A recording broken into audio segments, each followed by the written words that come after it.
আসসালামু আলাইকুম। Welcome back to life of Zinia Tithi. আশা করছি সবাই ভালো আছেন। আমি ভালো আছি আলহামদুলিল্লাহ। তো যাই হোক সকাল উঠে রেডি হচ্ছি বাট অফিসে যাওয়ার জন্য। বাট কেন সাজলাম? আজকে হচ্ছে আমি অনেক ভোরে উঠে গেছি। মানে সকাল ঘুম ভেঙে গেছে আমার। তো আমি দেখলাম আমার হাতে এখনো ২ ঘন্টা আছে। তো চিন্তা করলাম যে আচ্ছা যেহেতু আজকে মিটিংও আছে অফিসে, তো আর সময়ও আছে হাতে তো একটু সাজুগুজু করি। তো আমার এই ফেভারিট আবায়াটা এটা মানে আমার কয়েকটা ফেভারিট আবায়ার মধ্যে একটা। এটা আমি কাপড় কিনে তারপরে এমব্রয়ডারি করায়, ডিজাইন করায় আমি বানায় নিছিলাম বলতেছি কারণ হচ্ছে এই ভিডিওটা করার পরেই বাসায় এসে আমি যখন বুয়াকে আমার আবায়াটা ধুতে দিছি, তখন বুয়া হচ্ছে অন্য একটা কাপড়ের লাল রং আমার আবায়াতে একটা হাতাতে লাগায় ফেলছে। এটা কোনোভাবেই আর উঠানো সম্ভব না।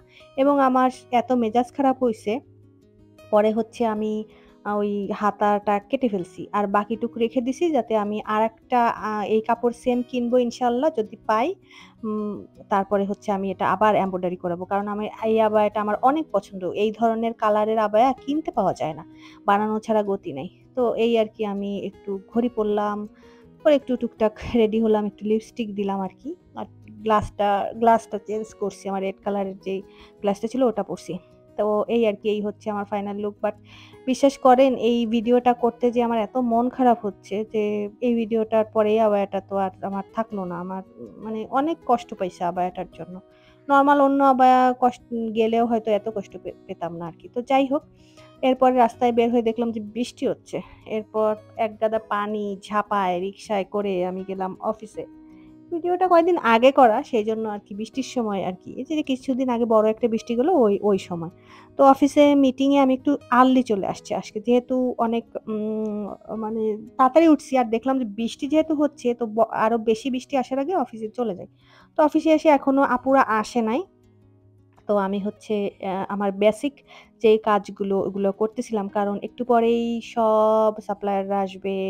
আ তারপরে আরো অনেক মানুষ আসবে। তো এরপরে মিটিং শুরু হয়ে গেলে অন্য কাজে বিজি হয়ে যাব। বেসিক কাজগুলো যেগুলো আমার করতেই হবে, ওগুলা করার পরে টাইম পাবো না।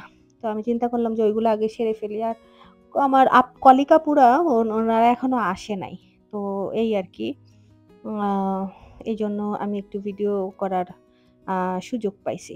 একটু পরে একদম মানে রাশ হয়ে যাবে ফ্লোরে হিউজ মানুষ চলে আসবে। আর আমি অনেক এক্সাইটেড কারণ এই ধরনের মিটিং আ কর্পোরেট লাইফ এ আমার জন্য এটাই ফার্স্ট। তো যাই হোক আরকি। অনেক কথা বলে ফেললাম। এরপর হচ্ছে আমাদের মানে সম্মানিত সাপ্লায়াররা যখনই আসে, আমাদের জন্য এইরকম ফুড নিয়ে আসে। একজন আনছিল হচ্ছে এরকম পেস্ট্রি, তারপরে একজন আনছে এই যে এরকম সব ধরনের মিষ্টি। এগুলা হচ্ছে ম্যামের জন্য। ম্যাম এই আ মিষ্টিগুলো তারপরে এইসব জিনিস পছন্দ করে। আর এই বাকি এইসব মিষ্টি এগুলা হচ্ছে আমাদের সবার জন্য আনছে। এরপরে হচ্ছে আমাদের এক কলিগ আপুর, জ্যোতি আপু উনার বার্থডে ছিল। তো এখানে পুরা আরকি দেখছেন কত মানুষ এখানে সবাই আসছে তো এখানে কেক-টেক কাটা হলো। এরপর পুরা একটা হেক্টিক ডে পার করার পরে আমাদের ম্যানেজার আপু যিনি আমাদের প্রচন্ড ভালোবাসে, উনি হচ্ছে আমাদেরকে সবাইকে নিয়ে মেলায় গেল। উনি বলছে যে, "চলো মেলা হচ্ছে মেলায় নিয়ে যাই।" তো ঢুকেই হচ্ছে আমরা ফুচকা খাইছি এখানে। কারণ ফুচকা দেখে তো লোক সামলানো আ দায়। তো আমরা হচ্ছে ফুচকা খেলাম। এরপর মেলায় ঢুকলাম।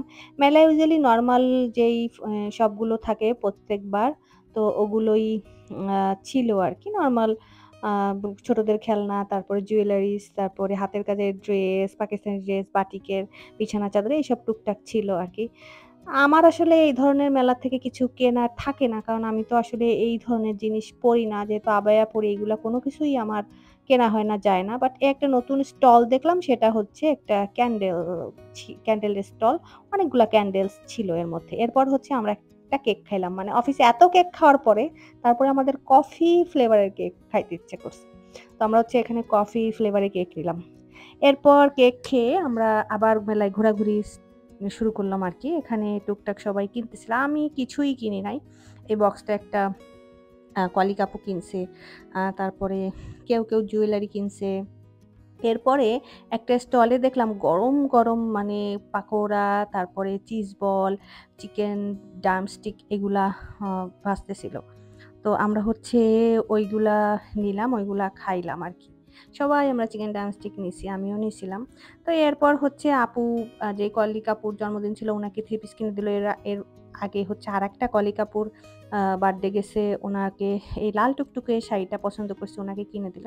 তো যাই হোক আমাকেও অনেকবার বলছিল যে, "জিনিয়া তুমি কিছু না আপনি কিছু নেন।" বাট আমি কিছু নিই নাই। কারণ আসলে এইসব জিনিস তো আসলে পড়া হবে না। তো যাই হোক এই আরকি সারাটা দিন অনেক বিজি ছিল। কোথা দিয়ে যে সময় কেটে গেছে বুঝি নাই। সবাই ভালো থাকবেন। আজকের মতো আমি বিদায় নিচ্ছি। আল্লাহ হাফেজ।